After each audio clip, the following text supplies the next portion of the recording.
Hello, everyone.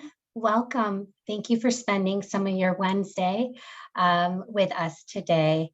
My name is Adriana O'Donnell. I am the VP of Education for AFP San Diego. And in my daytime job, I am the Director of Philanthropy for San Isidro Health. I have a couple of announcements to make for AFP San Diego, and then we'll go straight into today's program. So just to give you a heads up of upcoming events, NPD nominations are open. They're still open. And actually up until this Friday, that's for National Philanthropy Day. It's a wonderful way to acknowledge your volunteers and your supporters. And we're also not planning on doing any extensions. So please, if you haven't sent it in, please do so as soon as you can. Next is we have our first in-person event coming up on June 28th next week from 4:30 p.m. to 6:30 p.m. at the Marriott Marquis. So we'd love to see your face. If you haven't registered, we'll pop up a link for you to join us. Also coming up in July, we have our AFP webinar, A Better Fundraising Feasibility Study Method. And that is on July 7th from 9 a.m. to 10 a.m. And then next is our AFP San Diego Emerging Leaders presentation focused on reimagining your career journey. That's on July 12th from 12 to 1:30. Again, we'll post the link for you to see all of the upcoming events, and we hope to see you there. So now it's my pleasure to introduce you to our wonderful moderator for today and presenter, as our AFP San Diego June chapter meeting focuses on Giving USA's annual report on philanthropy. So Richard Tollefson is our presenter and moderator today. Richard established the Phoenix Philanthropy Group with nearly 20 years of fundraising and advancement management experience, and now has more than 3 decades of successfully helping strengthen nonprofits and other organizations. As mentioned, his group is called the Phoenix Philanthropy Group, and he partners with organizations and individuals to build out strategies and resources to optimize their impact on our global society. Richard, welcome. It's such a pleasure. Well, thank you very much. It's great to see you and see everybody via Zoom today. And I just now am having this not moving forward. There we go. A good start. But again, thanks for everything. We've enjoyed our long-standing relationship with AFP San Diego Chapter. I think this is the 8th year that we're presenting this report. So thanks particularly to Adriana and to Katie for all of their help, and to our terrific panelists who you will all meet a little bit later, Ali Cobran, Eowyn Bates, and Ann Marberger. And Adriana told you a little bit about our firm, but Phoenix Philanthropy Group, based in San Diego and in Phoenix. We work nationally, regionally, nationally, and internationally in fundraising, consulting, and organizational development. And we've been a part of the Giving Institute for about 8 years. And that is the organization, and through its Giving USA Foundation, that publishes the Giving USA report each year. So that's how we bring it to you each year as a member of that organization. Many of you know the Giving USA report, but a little bit of background. It's the longest running annual report on US charitable giving. It talks about sources of giving and the amounts received by type of organization, published by the Giving USA Foundation. It's been around since 1956, and it's made possible through member firms like ours and other foundations and donors. And it is researched and written by the Lilly School of Philanthropy at Indiana University. So we're going to start out with a snapshot of what we're seeing in the report. We're going to jump through the numbers, and you'll have lots of statistics in front of you. Then we'll talk about 10 key points that we recommend to our clients as they are interpreting the data and putting it into action into their organization. And then we'll have our panel discussion, and we'll have plenty of time for Q&A. However, if there's a pressing a question, feel free to raise your hand or put it in the chat, and Katie and Adriana will watch out for any of those questions. So in a snapshot, it was a year of continued growth, and it is a testament to the resiliency of philanthropy and generosity of the United States. This is the 22 report, which gives 2021 numbers. So economic growth in 2021 was very significant, and it fueled a rise in giving. But in 2021, as continues in 2022, inflation's impact is starting to be a concern.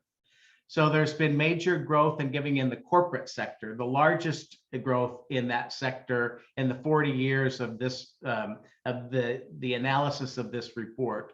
And individual and foundation giving is up. Arts, culture, and humanities saw a big increase this year, and healthcare rebounded. And 7 of the 9 sectors went up. So in terms of total giving is $484.85 billion. It increased by $18.61 billion, or a growth rate of 4%. The average over the 40 years of this report, as you can see here, the average increase per year is a little over $10 million. So the fact that we saw an increase of over 18 billion means that we're ahead of the 40-year growth rate in 2021. Now, the Giving USA report numbers always show inflation adjusted. We really haven't talked about it much before, but in 2021, we did start to see some significant implications of inflation. And in fact, when you look at inflation adjusted numbers, total giving declined about $3 billion. So as you look at total giving in the United States, again, it's up, up, up. And there were 3 years of decline, and only 3 years of decline in this 40-year period. That was in 1987 when the Black Monday stock market crash, and in 2008, 2009 during a part of the Great Recession.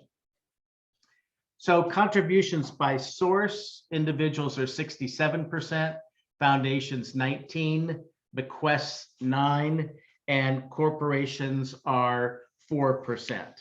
And as many of you know, when you look at outright giving for individuals, which is the 67%, and you add individual and family foundations and bequests and donor advised funds, then total giving from individuals is actually 83%. So individual giving is $326 billion. It was an increase of nearly 5%. This includes gifts of cash and securities and property. This is driven in part by the significance of major gifts. And in 2021, that was led by Mackenzie Scott. And the total of mega gifts was $14.9 billion.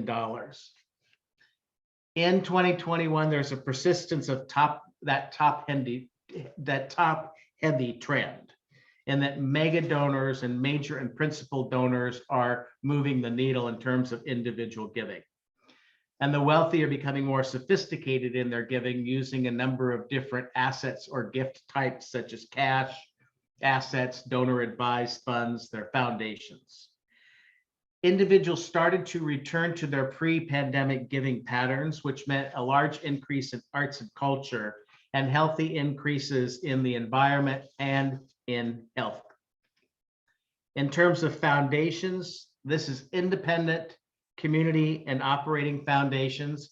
It's around $91 billion overall, and it saw a growth rate. Next is in terms of bequest. This is always pretty volatile. One or two people of significant means passing can mean that the bequest numbers go up and down, and you can see that by the peaks and valleys on this graph. Bequest giving declined by a little over 7% in 2021 to a total of $46 billion. Bequests are reported in 3 categories: those that are $10 million plus, estates, which accounted for $23 billion in bequests. Those estates that are 1 to 10 million, which was 9 billion overall. And then those that are below 1 million, and that accounted for nearly $14 billion in overall bequest giving. So in my mind, that means pay attention to the millionaire next door who may not have huge estates, but have significant, estates and are very generous. And you see a strong percentage of those that go to nonprofit organizations. In terms of corporate giving, corporations grew 23.8%. It's a total of $21 billion. It remains only 4% of the total, but the significant growth of nearly 24% in 1 year is really pretty profound. This measures cash and in-kind giving and contributions made through corporate giving programs, as well as grants and gifts made by corporate foundations. This was largely driven by the increase in the gross domestic product, so an indicator of the health of the economy in 2021, which was up 10%. And corporate pre-tax profits, which obviously drive corporate giving, they were up 37%. So it's a great year for corporations in terms of their profitability and in terms of their giving. As you look at 2-year trends, you see that last year in 2020, there was a big uptick in bequests. This year, there was a decline. Foundations also saw a big increase last year. And this year, the winner in terms of the overall increase at the highest level, far ahead of any other category, was an increase in corporate giving. And this chart is just inflation adjusted numbers, which basically tells the same story, but with numbers that are modified because of inflation. In terms of overall giving, this chart, it would appear that giving from individuals has gone down from 81% to 69%. When in fact, again, if we count bequests, individual and family foundations, donor advised funds, individual giving cumulatively is 83% of the total. Foundations have grown substantially from 6% to 18% over this period of time. Bequests tend to hover around 7 to 9%, and corporations are between 4 and 6% of the total. So where did all the money go? As in the past years, religion is the biggest category. That's 27% of the overall total. Education at 14%, human services at 13%, and grant-making foundations 13%. Public society benefit, and then you see how it extends from there. One of the things I always like to talk about when we look at this graph is this chart that your organizations aren't in one of these categories, just one of these categories. They tend to be in multiple categories. You can be a faith-based hospital that has educational programs or direct human services programs. So think about all of the different sectors that you play in, that you're engaged in, and open up the criteria of what type of organizations or individuals you look at to fund your organization. In terms of giving to religion, that's 27% of all donations. It increased 5.4%. It's at 135.78 billion. And some of these statistics, we're going to talk about online giving if they saw some significant changes. In terms of online giving to faith-based organizations, it increased about nearly 10% in 2021. And online giving is 16.8% of giving overall. Online giving started to see an upward tick in 2020 when organized congregations could not get together. In 2021, they were able to meet more in person. So not only did some people retain their online giving, but more outright giving in congregations helped increase the number overall as well. In terms of education, it's 14% of total giving. Contributions to education overall fell about 2.8% to nearly $71 billion. Now, the decline was in K-12 and early childhood education. It wasn't in higher education. In fact, higher education saw a nearly 7% growth. In terms of human services, that's 13% of donations overall. This grew about 2.2%. It totals $65 billion. Human services organizations actually saw a decrease in online giving in 2021 because of the great response of COVID. That wasn't quite, that pace was not maintained in 2021. But human services, again, saw just a slight increase.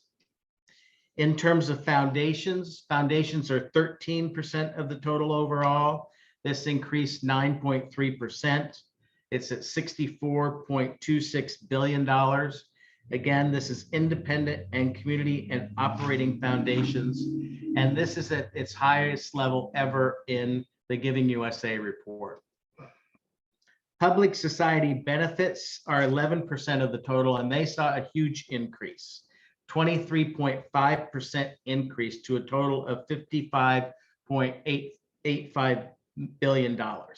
It's at its highest level ever. Online giving to public society benefit organizations grew nearly 28%.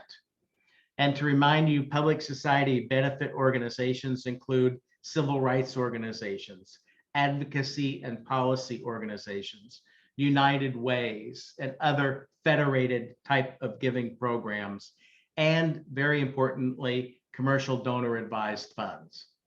And we know in 2020, both in terms of commercial donor advised funds and donor advised funds at community foundations and other foundations, there was a significant uptick in 2020 that was maintained in 2021. And the pace of money moving in and out of donor advised funds in both years increased significantly. So money is moving in and out through donor advised funds. In terms of health, it's 8% of the total overall. It increased 7.7% to $40.58 billion. In 2020, interestingly, there was a decline in the health numbers overall. That's not because people weren't giving to COVID. We know that people gave to COVID relief efforts, both in terms of health, but human services and other types of programs. But what declined was funding for research in 2020. People wanted to put their money to more tangible and tactical programs of implementation that could serve people now. Research being a longer term impact that was not as significant in 2020. In terms of arts, culture, and humanities, that is 5% of the total overall. It increased by 27.5%. So a huge uptick in arts, culture, and humanities to a total of $23.5 billion. It is its highest level in the history of this report. Online giving to arts increased by over 10%, around 11% overall. And what drove this, two key things drove this, is that performing arts and visual arts organizations finally could open up their doors again. So people could go to the ballet or the opera or the museum and would increase their giving as they were on site. But also high net worth individuals tended to return to their pre-pandemic giving patterns of increases or of giving to arts, culture, humanities, environment, and the animals. But what we found in 2021 is while people are returning to their pre-pandemic patterns of giving, they're not turning their back on human services organizations. They recognize that community need still is a real critical issue. In terms of international affairs, it's 5% of the total. It was flat. It didn't see any growth in 2021. It's at $27 billion. And I think that we'll see that change significantly as we look at the 2022 numbers with Ukraine and issues on a global scale. In terms of environment and the animals, that's 3% of total giving.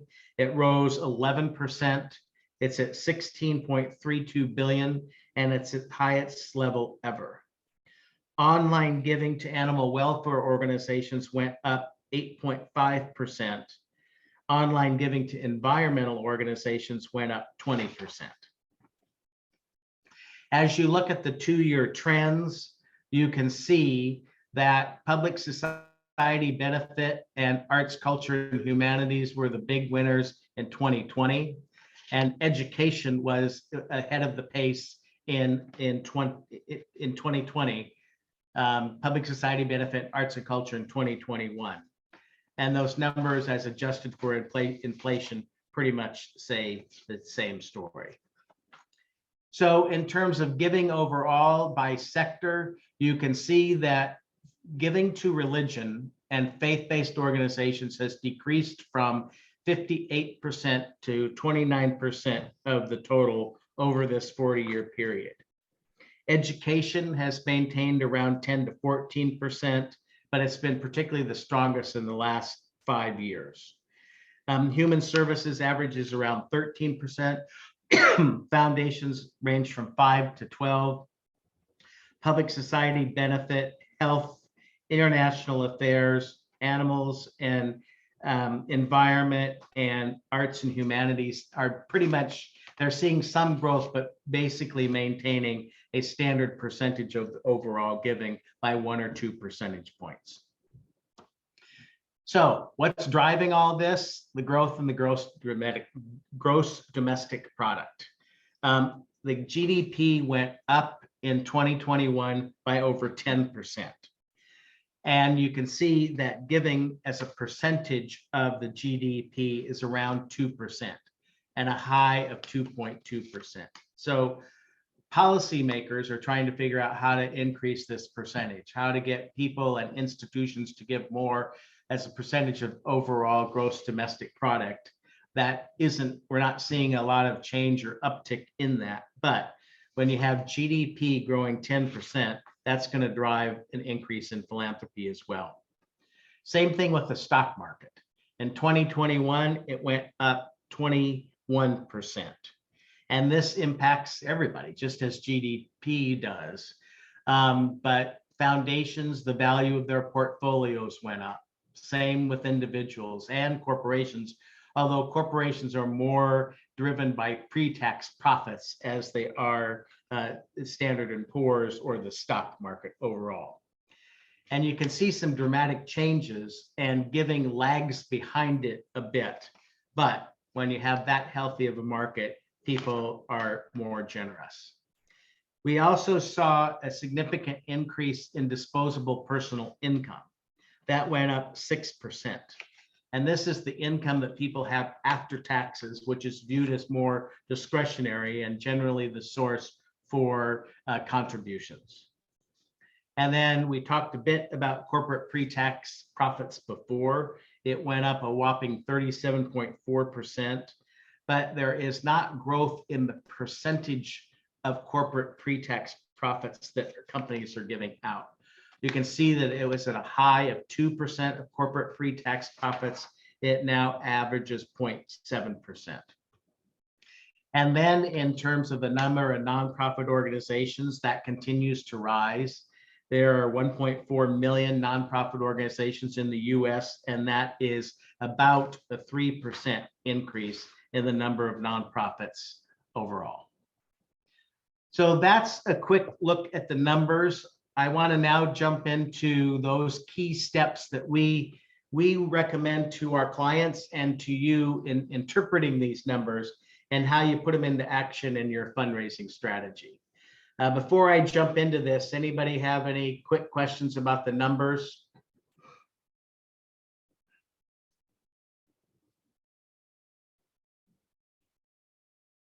Okay, hearing none, we'll jump into this, and we'll have time, a couple other times that you can ask questions. So feel free to get ready for that. In terms of economic recovery was strong, but it was mixed. So there are a lot of challenges in our society and in our world in 2021, but the economy performed well. The economic stimulus kept many organizations and individuals afloat. It fueled rapid rebound from COVID. Standard & Poor's was up again 21%, GDP up 10%, unemployment down to around 3%, which for some is considered full employment.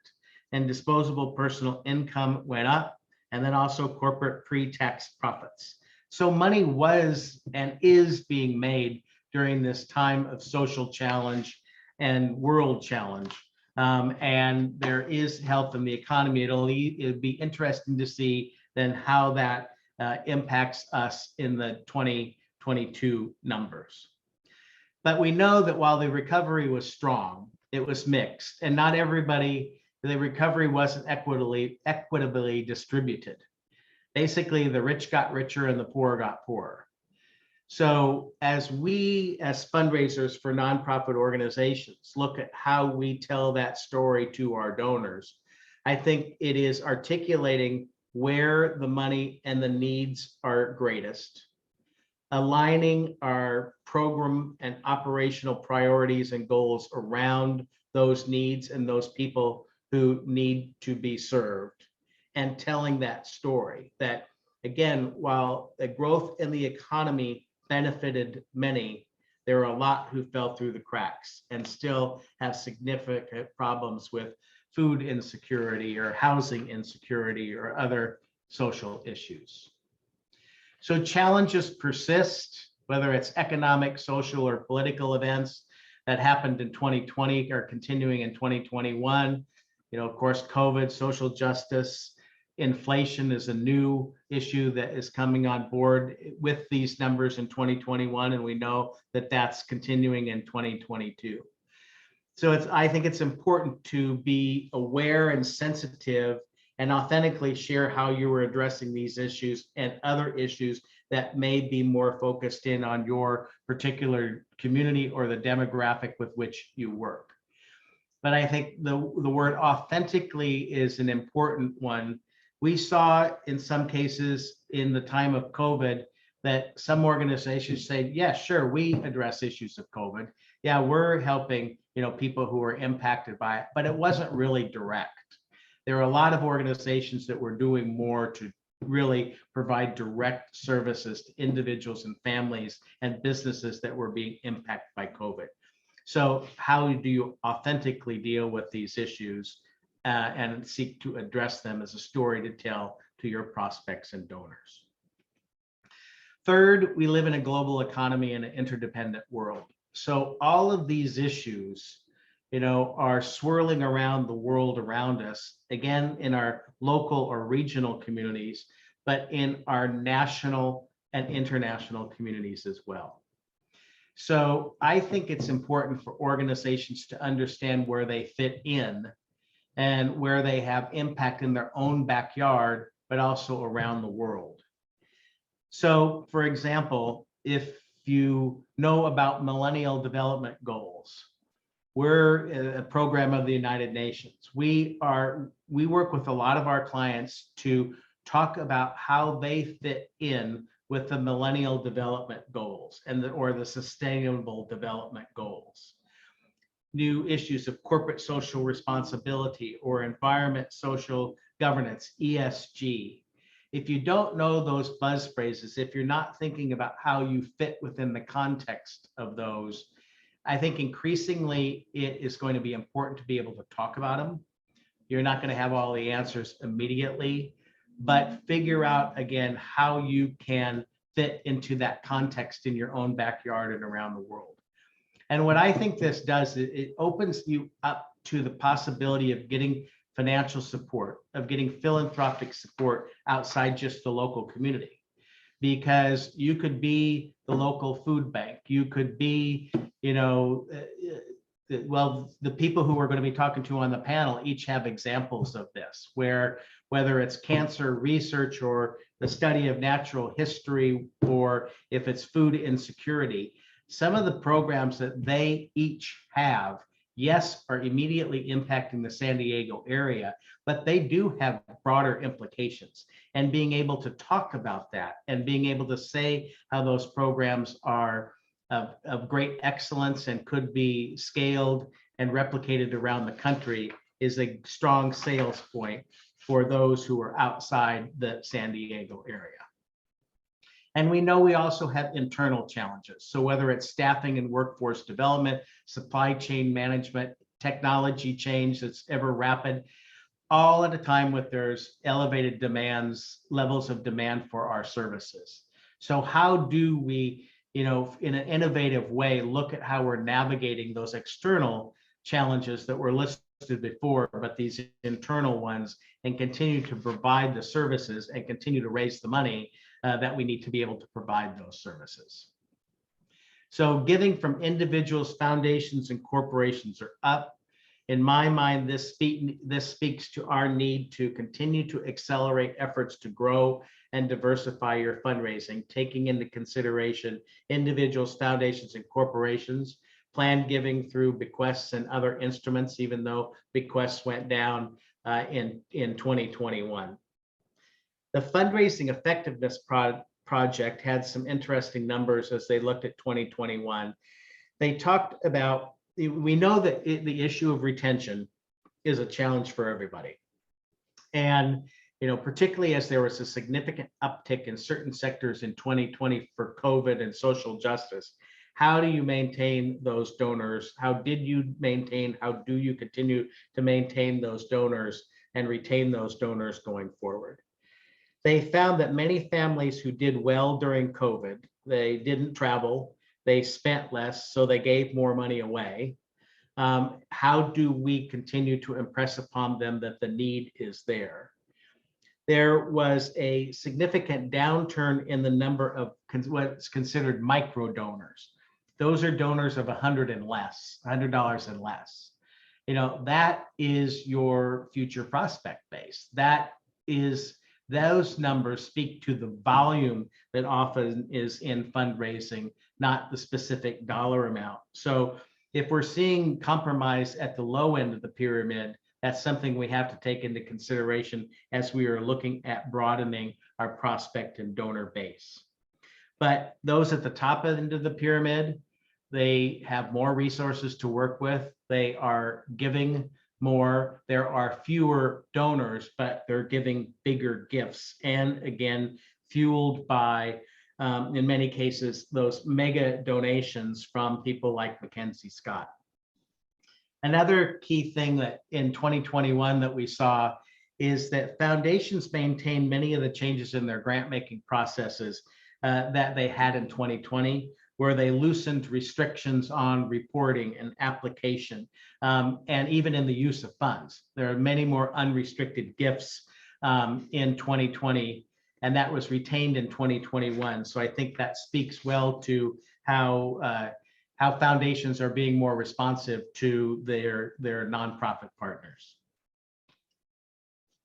Individuals are giving more. They're giving more in diverse ways and in more complex ways, whether that's outright gifts or donor advised funds, individual family foundations, closely held businesses, legacy plan giving, cryptocurrency, whatever it may be. So at the high end of the pyramid, with those highest potential and highest value donors, it's really important for us to know the different instruments and options that they may choose to give a gift. Now, we don't have to be experts on all of them, but we have to know that they exist. We have to be able to ask the questions about how your potential donors are giving and what instruments do they use? How important are their donor advised funds? How important is legacy giving and maybe blended giving? It's also important for us at the top end of the pyramid to be able to really differentiate our organizations, what our programs are doing for the community and the impact that we're having. Because as those donations get larger and as the number of individuals who are giving gets less, there's going to be more and more competition for those at the high end of the pyramid. So differentiation at the high end of the pyramid, but also looking at the next tier down and the next tier down from that. Those may be individuals that are really aligned with your mission and vision and values, but aren't on everyone's radar screen. And being able to identify and go after that group is particularly important as well. And then at the lower end of the pyramid, I think it speaks to really being more creative and sophisticated in your target marketing, testing different messaging, testing different methodologies. It's less expensive to test it, at that lower end with direct response tools, with, online tools. So looking at how you really diversify your strategies and test some concepts, messages, and methodologies. The rise in corporate giving presents some new opportunities. When we were talking, and we did this presentation in Phoenix yesterday, we had a group of corporate philanthropists and community affairs people that were responding to the Giving USA report from their corporate standpoint. And the thing that we heard more yesterday than anything else is the importance of employee engagement and employees helping to drive the philanthropic agenda, the volunteer agenda, really the corporate social responsibility agenda of companies. So I was really kind of struck by that, and something that I wasn't frankly that aware of. So looking at employee groups, and of course the United Way always looks effectively at workplace giving programs, but increasingly there are workplace giving programs for different types of organizations. So whether it's workplace giving or employee engagement, it is philanthropy, but it is also resources that can come out of the marketing budget or the sponsorship budget. It's getting C-level executives involved on your boards and giving out of their corporate account, but also, and maybe their foundation account, but also out of their personal pockets. And then knowing how we are looking at sustainable investments, whether that's how we're investing our endowments or investing our cash reserve, or exploring opportunities for others to make investments in us that aren't outright philanthropy, but maybe debt related. There are some real opportunities to grow and diversify revenue and to explore opportunities with new and different types of philanthropists through some of the sustainable development policies that we might have. And then in terms of gifts are bigger, donors are fewer, and at most levels, retention is challenged if the problems persist. So I've talked about this, being creative at the lower end of the base, differentiating yourselves at the higher end of the base, recognizing that there's more competition. But it's important to focus in on where the potential and the return is the greatest, but concurrently building the base for the future and creating a direct and compelling case that the need in the community persists and support is still vital. And we're going to particularly talk to Ali about that in terms of Feeding San Diego and how do you continue to put the issue of food insecurity on the front burner for people who think that maybe it's a little bit less urgent now that COVID hasn't passed, now that COVID is less intense. Next is 8 out of 10 sectors rebounded or increased, and many of them at the highest levels ever. So arts, culture, and humanities went up significantly. Health went up. Only education and international affairs were down. But again, when we look at these numbers next year, we're going to see that international affairs has probably gone up significantly. So, and last year when we were looking at the numbers, we know that arts and culture organizations were really suffering. So that is not to discount any of the huge challenges that organizations had in 2020 or are retained in 2021, but the patterns of giving to the different sectors go up and down. So that speaks to, keeping your eye on the ball, keeping the faith, keeping engaging your donors, and always asking for support. And if you see that, don't make the assumption that your donors aren't doing well. That's one thing that we confronted when we were in 2020, where certain, of our clients said, well, we just can't possibly ask for money. It's not the right thing to do. Well, you can see that people were making money during that period of time. Corporations and foundations were doing very well. They recognized that the need was greater. So generosity increased in 2020. It increased in 2021. People, both in good times and in bad, recognize the importance of philanthropy. And the final point is where we started, that American generosity is really resilient. It was a year of continued growth. After 2020, we didn't know what was going to happen exactly, but we saw a growth in 2020, a growth in 2021. So it's about appealing to donors' passions, to their values, to their desire to have impact in society, and asking for their support and partnership in changing things for your community and the world. So that's a bit of an overview of the numbers, lots of numbers to look at, and 10 points that we think are important when considering how to put those numbers in action. This is how you can get the Giving USA report. So just givingusa.org. So we're going to jump into the panel discussion in a second, but does anybody have any questions you want to talk about in terms of the numbers before we turn it over to our panel? Hi, Richard. We have a couple of questions in the chat that does ask specifically about the numbers. The first is from Kristen, and funding was also impacted by national health organizations' reliance on event-based fundraising events. What do you think? Well, we all know that events aren't the best way to raise money in good times or bad. They, have a higher cost, a lower ROI, take a lot of staff and volunteer time. But if you remember that events is not about just what you're making at the event per se, but it's about, building relationships with prospects or thanking donors and taking a more, broad and holistic view of how you look at events. I think then, that's when you look at the return on investment.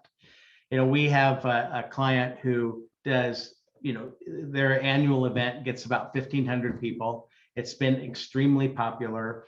And it certainly is not about the money that is being made on site during that event. But the amount of money that they raise on site is probably about 15 to 20% of what they generate from the event overall because of sponsorships, but particularly ongoing engagement with those people who attended the events far after the events. And when COVID hit and they couldn't have it in person, they frankly made not quite as much, but there was a very small decline in giving, because now all of a sudden they're opened up to a whole new group of people who maybe don't want to go to an event in person, but will attend something short, interesting, mission-based, mission-focused, virtually. And I'd say the final thing about events is that always, whatever you do, always reinforce your mission over and over and over again in terms of events, because again, whether it is contributions received that day or 3 weeks from the event, mission focus is going to be really key. Perfect, thank you. The next question is about religious organizations. Colleen asks, well, religious organizations have a history of giving via various missions. Might the decrease in religious giving be related to this? The biggest reason for a decrease in religious giving is the movement away from organized congregations and people taking more of an attitude that they define their religion, they define their spirituality. They don't necessarily need it in an organized religion or in a building or in a specific congregation. So the changing patterns in the way people, quote unquote, consume their religion or spirituality is the primary driver. Another driver, not as significant certainly, but a reason that the numbers do change is because if it is a faith-based organization that is a hospital, it's a faith-based organization that is a college or university, the numbers are going to count as colleges and universities and hospitals, not faith-based organizations. And people may be giving to the mission of that faith, but it's applied through their hospitals or their colleges or universities. Okay. Well, thank you so much, Richard. I think that's all we have for now. Okay, well, we've got a great panel. I have the great pleasure of working with all of these people on a regular basis, and they're super smart and super engaged, and it's always a pleasure to interact with them. So you'll get to experience that now. If you haven't met them before, you'll enjoy meeting them today. So first is Ali Koban, who is with Phoenix San Diego. Ali is the Director of Development and responsible for overseeing the entire fundraising program at Phoenix San Diego, including major gifts, grant, corporate sponsorships, annual fund and development operations. Before joining Phoenix San Diego, Ali was at UC San Diego, the new Children's Museum, the Sacramento Children's Museum, and the California Association of Museums. Ewan Bates is with the Natural History Museum. She's the Vice President of Institutional Advancement, and she oversees all of the development and advancement operations, fundraising, marketing and communications, membership, and operations and events. Prior to joining the San Diego Natural History Museum, the NAT, she was with the Salk Institute and with Project Concern International. And Ann Marburger is the CEO of CureBound. CureBound is a San Diego-based organization that's committed to accelerating cures for cancer by funding innovative collaborative research among San Diego's top cancer research centers. You may not yet know the name CureBound because it's been around for about a year and a half now, but you may know Padres Pedal the Cause. That was the predecessor organization to CureBound, or IF, Immunotherapy Foundation. Those two organizations came together to form CureBound, and they have a goal of raising $100 million for cancer research and are well on their way after only one full year of operation to achieving that goal. Before joining Pedal, Ann was in management consulting in Washington with Deloitte Consulting in their federal human capital practice. She was an intelligence analyst for the US Treasury, and you don't hear this one every day. Her responsibility and area of focus was in Middle Eastern terrorist organizations' illicit funding. So there you go. That, you know, who knew? But that can apply to what we're doing in our nonprofit work every day. So I'm going to take down the photos, and we're going to have a conversation with our panelists. So we're just going to start with some general questions, and then we'll get into some that are specific to your organizations. But, you know, and I'll just kind of go around the virtual room here, and, you know, starting maybe with Ali and moving to Ewan and Ann, and just, you know, what did you see in the report? What were some of the biggest takeaways?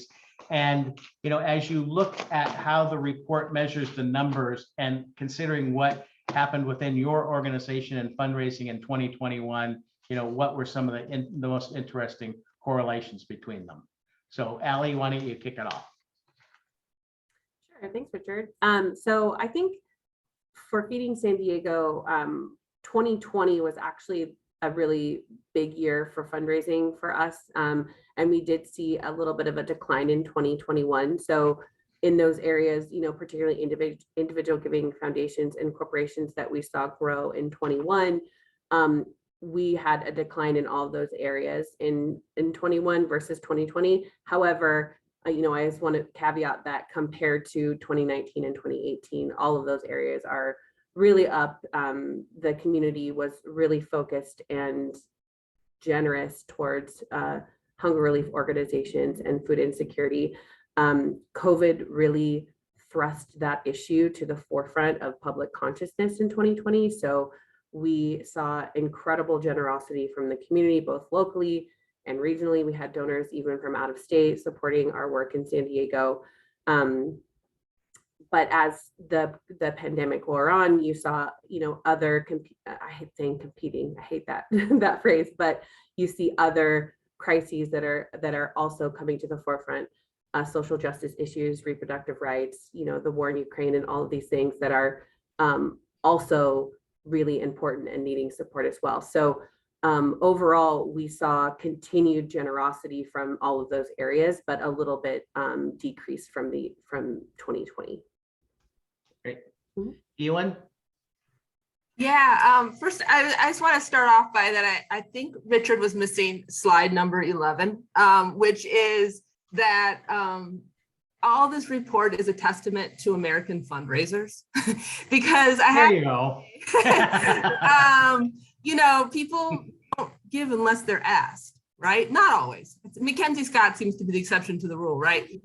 Most of the time, and I think that the overall report and the growth of of philanthropy over time is also the professionalization of our industry and the work that we're doing year after year. So I really want to point that out and to quite literally pat ourselves on the back, because this is hard work, and it was really difficult during COVID, and we pulled it off.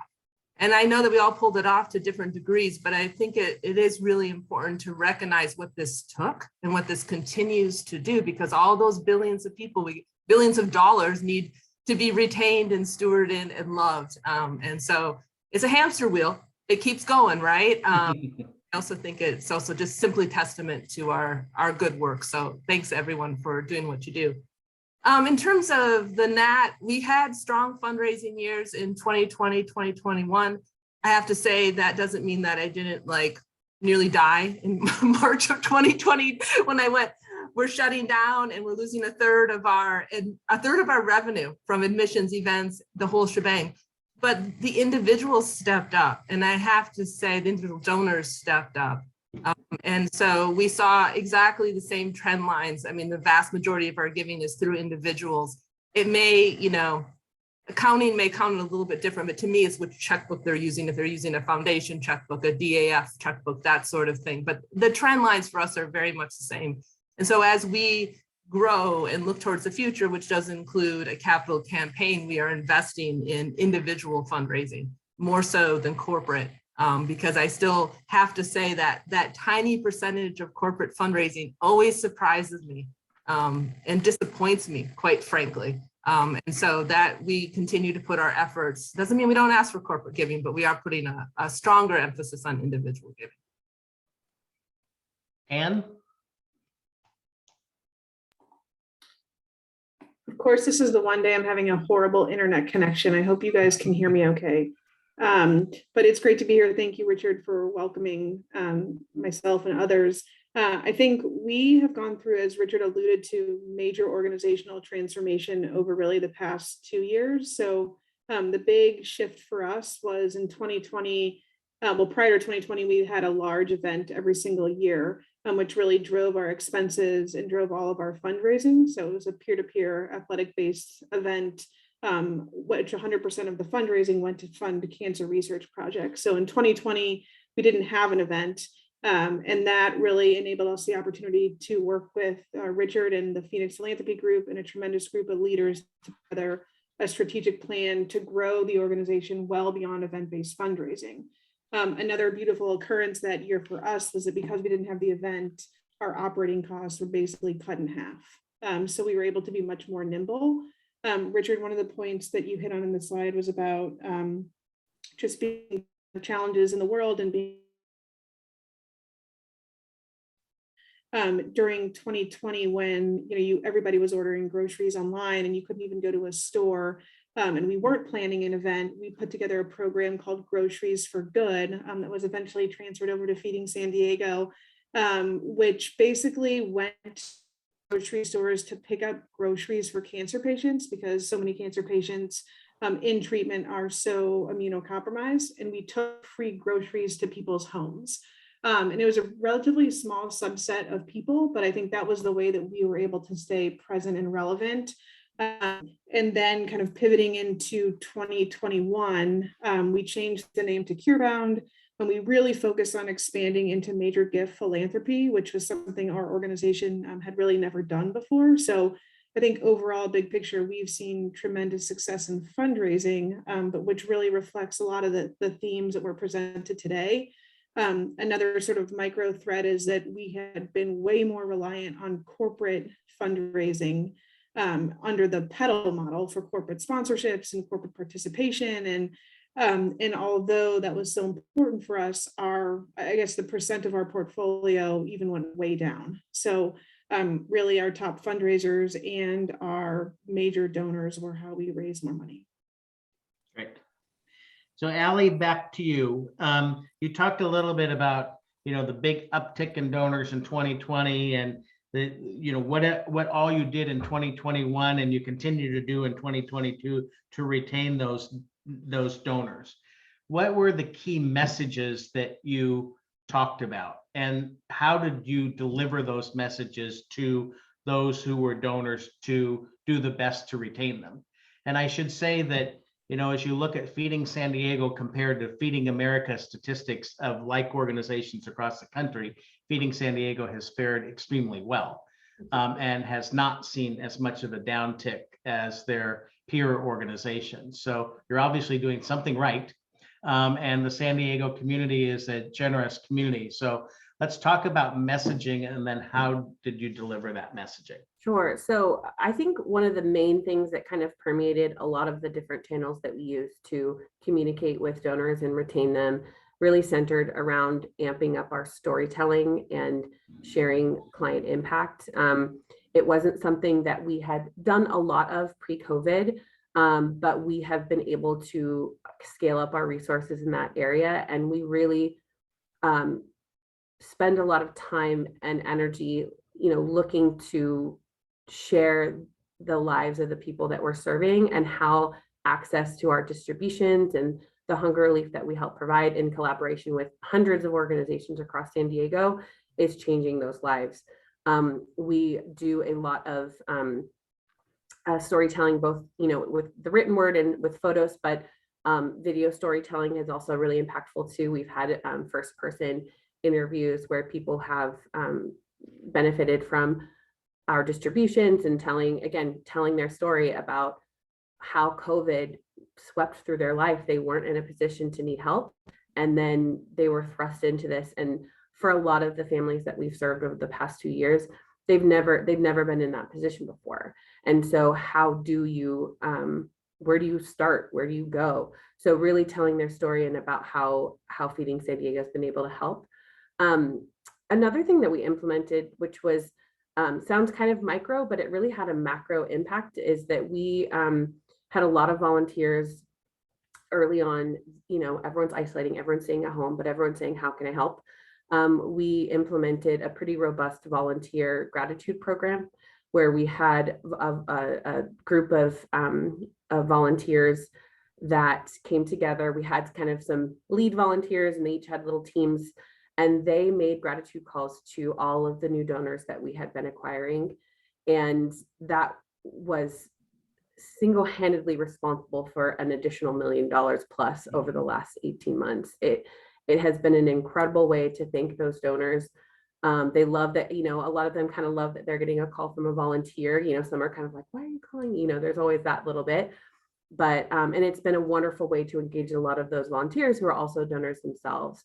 Some of them have, ebbed and flowed over the last 2 years, but some have been doing it for the entirety of 2 years, are making those calls. I think they've made, well over 10,000 calls in the last 2 years. So that really helped as well. And the other thing that we did, obviously, like I said, food insecurity was thrust into public conscious. There was a lot of news media around it, but we also really invested in our PR and advertising budget in order to continue to boost that message. People are hearing that there's food insecurity, and we want to make sure that they also know where they can make an impact. And so getting Feeding San Diego's name out there, talking about our programs and talking about how they can help, we did invest in that, and we saw a really wonderful return to make sure that people knew where they could help. Ewan, one of the things that you talked about is the consistency in messaging also. And, you were out in front, talking to your donors, your prospects, probably your docents and volunteers. Tell us a little bit about your communication strategy in 2020, and how does it look today compared to 2020? Yeah, well, when we, closed our front doors, I said to our senior director of communications, I said, you are our front doors now, right? Like online is literally the opening of the museum.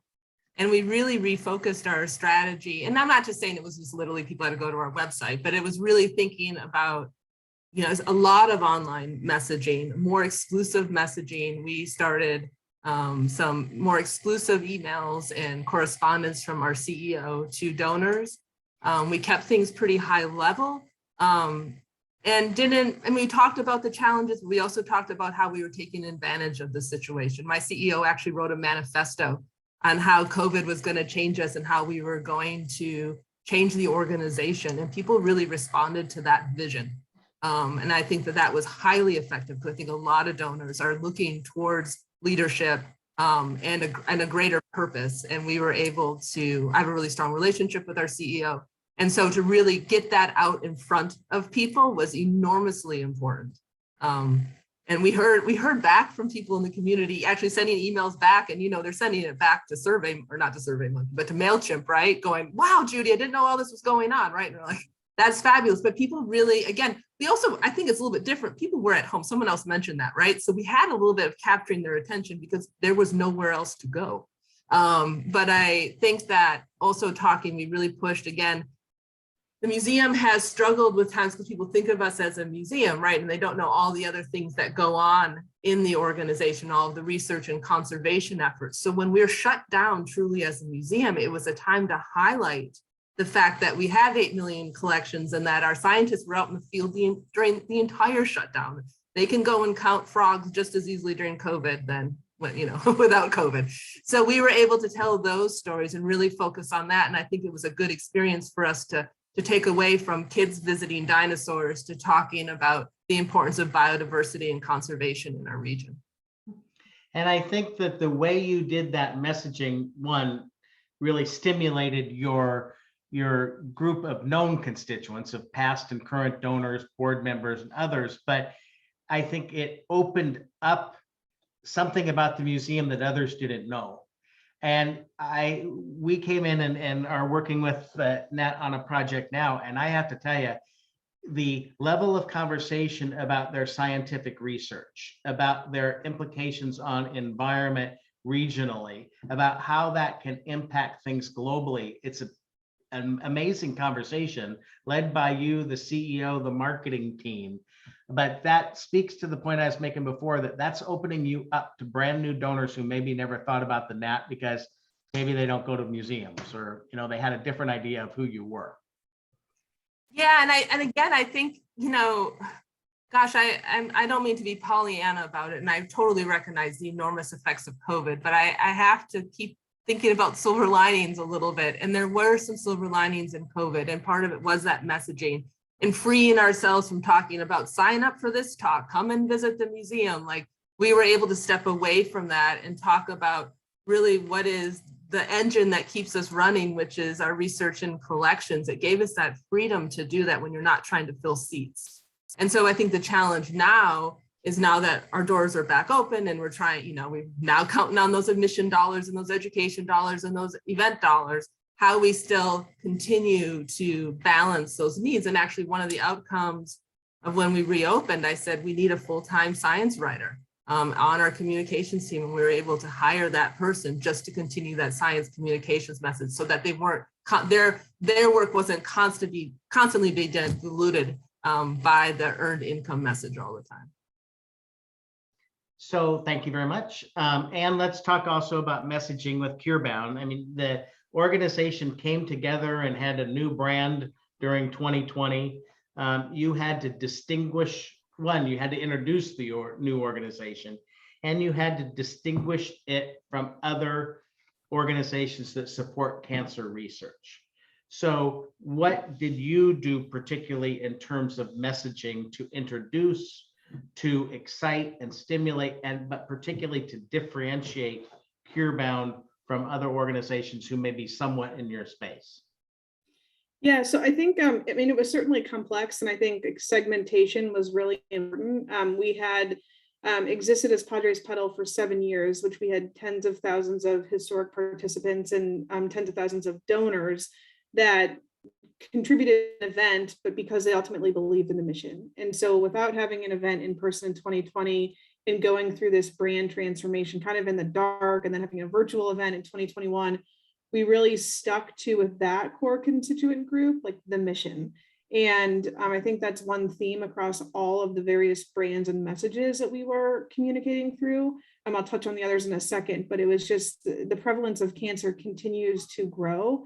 Even during COVID, in fact, when people were not going to routine medical screenings or delaying surgeries and other treatment forms, cancer continued to linger and grow. I think another thing that sort of played to our advantage is that we've always funded medical research, and that core audience group is relatively informed about research and health in general. So as people are reading more about vaccines and the importance of medical research to accelerate better outcomes for COVID, our audience was generally informed about those topics. So that kind of helped.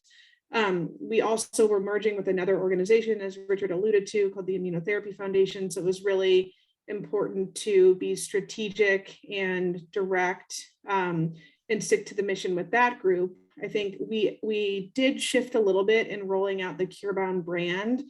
We wanted to do that at an in-person event at a private home last fall.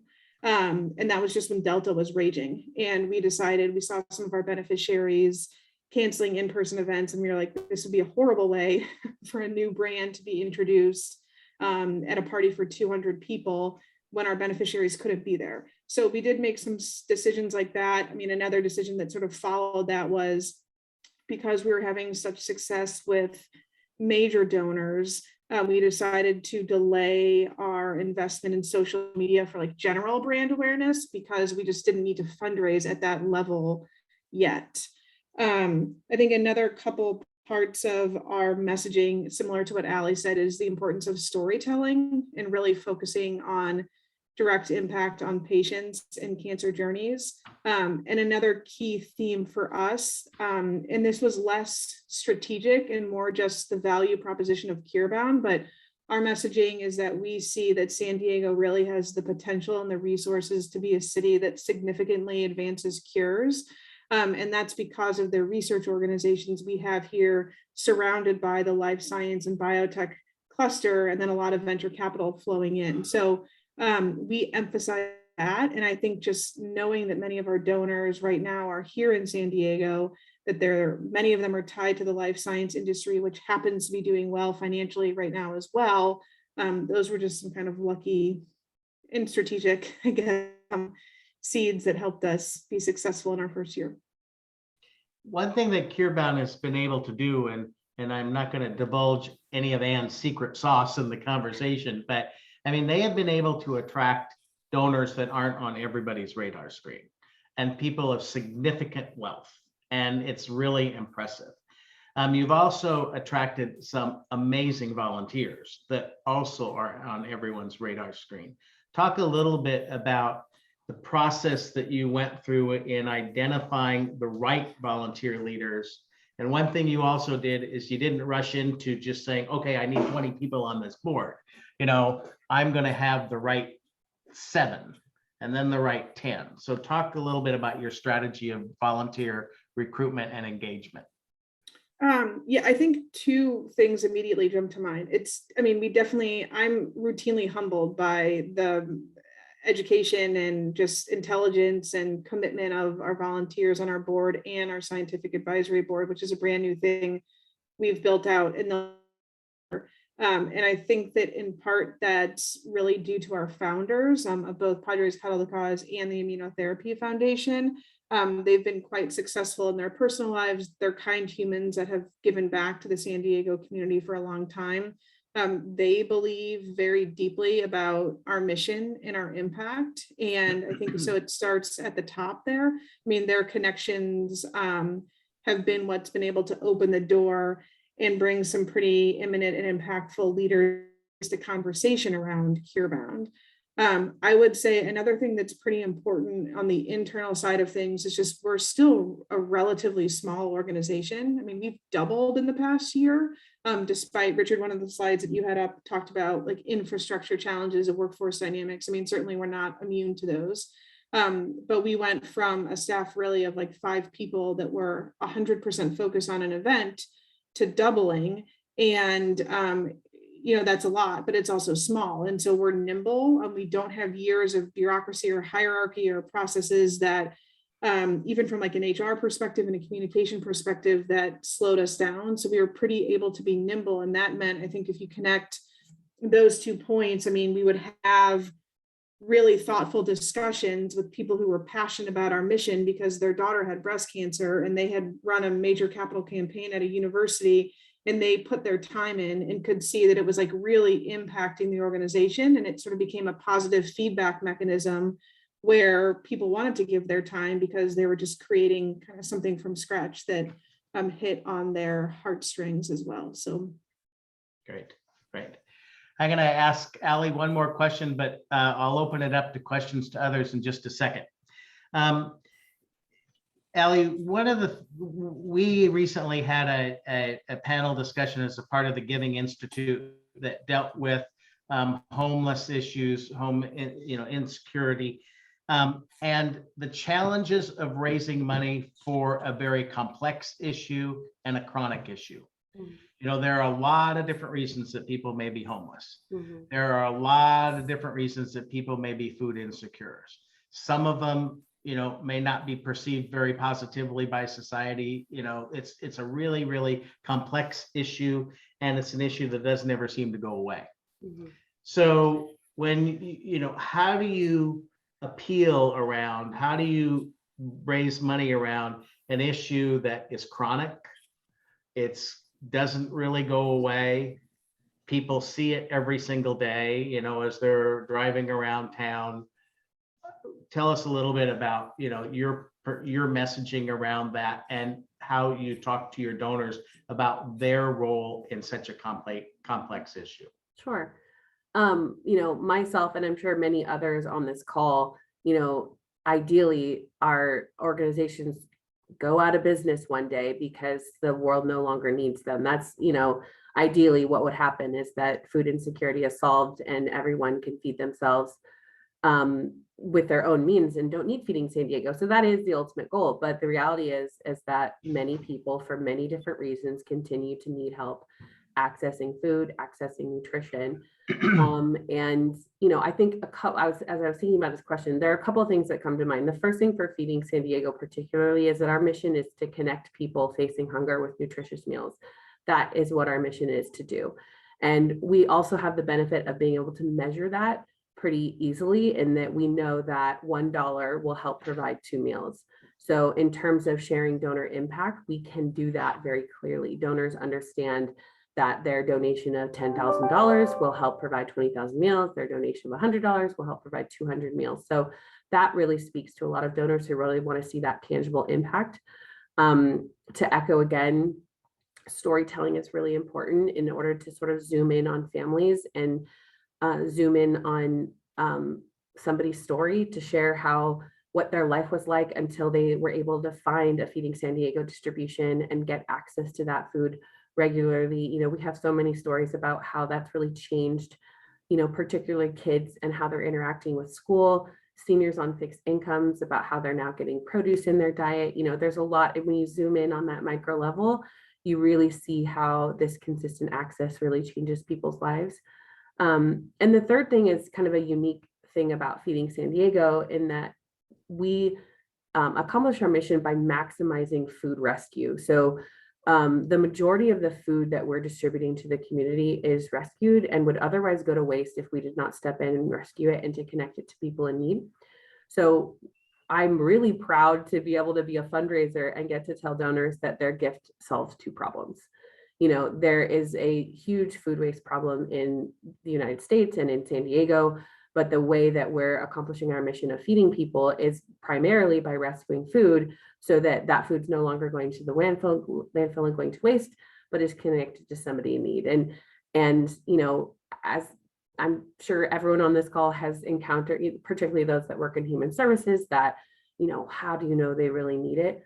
The landfill doesn't need it. So, you know, that's something that we often, you know, the argument that, you know, does somebody really need it? Well, absolutely. They need, anyone, a human needs it more than the landfill. And, you know, it's really challenging to ask for help. So if somebody's there, if somebody's out of food distribution, they need help. So really those kind of three key things, I think, to kind of get past that. It's a chronic issue. It is, but, you know, the way that we're doing it, we're trying to do it with dignity. We're trying to do it responsibly, seems to resonate with a lot of people. And talk a little bit about your 15th anniversary award to your founder. Oh, absolutely. So Feeding San Diego, in the scheme of food banks, we're relatively new. We just celebrated our 15th anniversary last May, and we honored our founder, board chair and founder Gwendolyn Sondheim, with the first annual Starfish Award. And for some of you on the call, you might be familiar with the Starfish story about the little boy who's going along the beach and tossing a starfish into the ocean, and an old man comes by and says, "You'll never get to all of them. You'll never get to all of them. And, you know, you should just give up now." And the boy leans down, picks up the starfish, throws it in the ocean. He says, "Well, it made a difference to that one." And that totally embodies her spirit. And I think the spirit of Feeding San Diego, and everyone on this call and donors in San Diego, is that we may not be able to help every starfish, but we're going to help as many as we can and bend down and pick them up and throw them back. And I think that really resonates with a lot of people. Great. All right, Adriana, do we have any questions? None in the queue, but I'd like to invite our colleagues to ask any questions they may have. Brooke. Hi, everybody. Thank you so much for doing this. Really appreciate it. It's kind of remarkable to see how much things have changed even since this data was collected, just anticipating next year's report.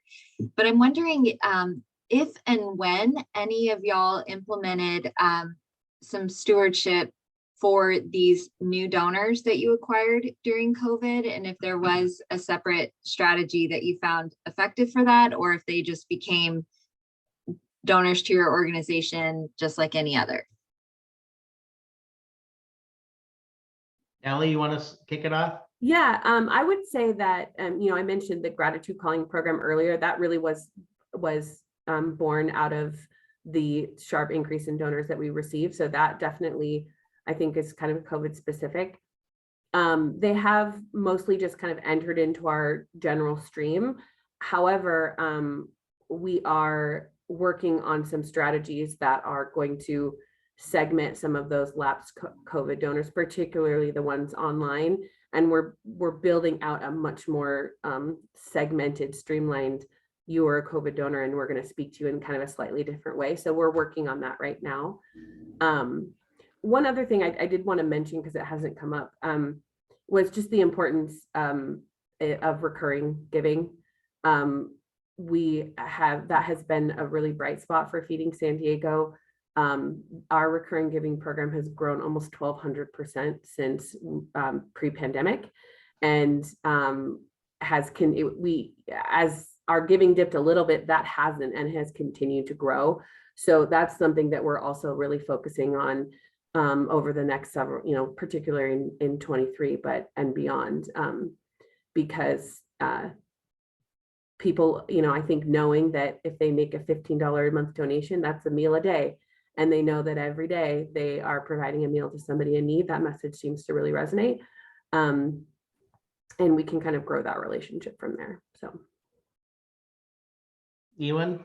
Yeah, well, some of you have probably heard me say this before in other talks, but I think no matter if it's a new donor or someone who's been around for a long time, you know, it's doing the simple things right with those folks, making sure that when you put that new donor in your database, you're spelling their name right, you're getting a thank you note out right away. Like, this isn't unique to COVID or anything else. This is really having a system to help people repeat their giving. And then, so you're getting that core information right. And then also thinking about, did they give to general, you know, relief to help us, you know, carry on our operations, or did they give to a specific department like botany, so that we then segmented their updates and their next asks towards that. I can't emphasize that enough. If you know information about your new donors, make sure that you are not only recording it, but know how to pull it out, later on, because your database is your best friend. It is the foundation for everything else. Again, it doesn't matter if it's COVID or events or anything else. I feel so strongly about this. And I know some of my colleagues on the call are like, oh my God, she preaches about this all the time. But this you'll be more successful. I mean, I like birds more than people. So ask me for money for birds rather than people, right? Like, I'm just telling all of you. So but I should be in your database that way. And so I really feel like, again, is it a different stewardship strategy for the COVID people? No, but because again, you do the simple things right immediately. You make the phone call, you send the thank you letter, you send the stewardship letter, you don't ask them for money right away again. All those pieces are the same. Hopefully you just have more of them to send. Great. Anyone else have a question before we go to the final question? All right, so the closing is just, what's the one key takeaway either from the data that you saw or your fundraising experience in 2021 that you think is most important to share with everybody as a way to help them enhance their fundraising effectiveness? So Anne, let's start with you. Wow, putting me on the spot, Richard. I think I'm going to tie two segments to this. I mean, I think it's really mission first. I mean, people give to your organization because they believe in the mission that you're doing. And so whether it's a good story or good data metrics or both, or I think the mission is most important, and getting creative about how you convey that. So it's not the same way every single time or across every single channel. And then I just would want to emphasize what Ewan said about getting the little things right. I mean, it comes down to like tactical execution every single day.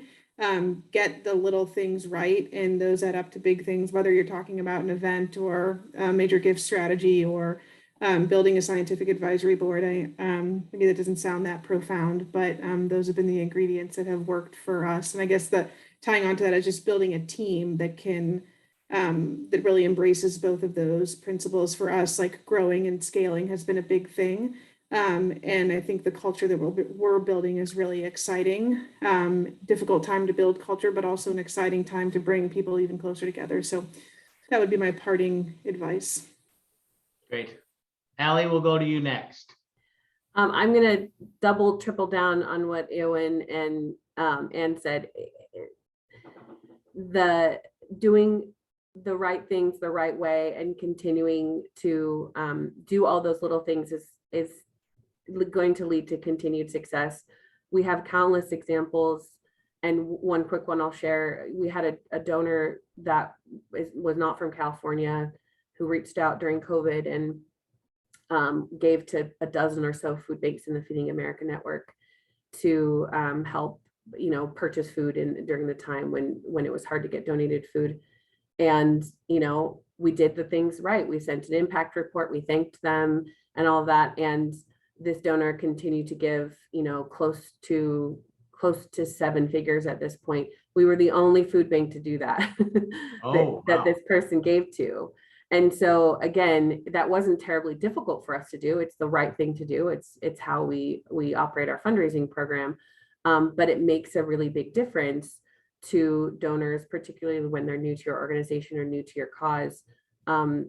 Tell them, share that they made an impact, make sure that you're reaching out. And I think another good thing to what Ewan was saying about your database and accuracy is when you're asking people, their communication preference or what they want to hear about, make sure that you can actually execute on that. So don't ask somebody how they want to be communicated with, but then not update that in your database. Or, if they say they don't want to be called, make sure they're marked that way. And if they only want emails, make sure that you're only sending them emails. So I think that goes a long way, that not only that you ask, but that you show that you're listening too. Terrific. All right, Ewan. Yeah, I'll be quick. I just want to encourage you all to celebrate your successes along the way. I think we're always, again, in this constant, we need more money, we need more events, we need more staff.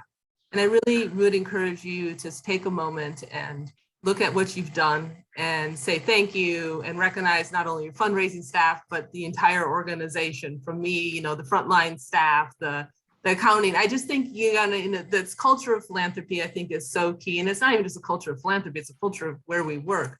But I think that we're all working really hard in the last couple of years. We've always worked hard. It's just a different kind of hard over the last couple of years. So taking a moment to always breathe and reflect on what you've done and what still needs to be done. But I really think that is an important part of what we do and why we're more successful in the long run. And I'm going to steal from you to come up with my closing words of wisdom, that it not only is a testament to the resiliency of philanthropy and generosity in the United States, it is a testament to American fundraisers and the professionalism of the industry. There you go. All right, all. Thank you very much. Thank you, Great to see Richard. you. Thank you. Take And care. thank you, Allie, Ewan, and Anne. And again, please look out for AFP San Diego upcoming events. And with that said, thank you all for your time and for everything you do to make San Diego and our world better. So have a fabulous week. Bye.